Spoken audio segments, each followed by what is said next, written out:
Giovedì 12 novembre al Plesso Infanzia Primaria Armando Albanello dell'Istituto Comprensivo di Tregnago, la Fides ha fatto dono di una colonnina che eroga gel igienizzante.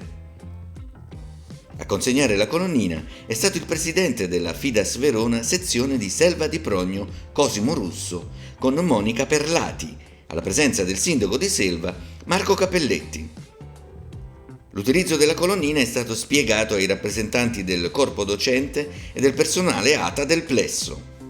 Estremamente efficace l'utilizzo della colonnina perché evita il contatto promiscuo che avviene sul beccuccio dei flaconi tradizionali, grazie alla pressione del piede sul pedale che consente l'erogazione della dose monouso del gel.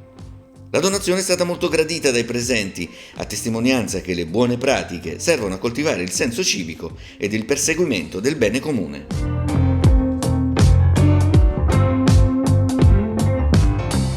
Mayday, Mayday, up in shoot, Mayday.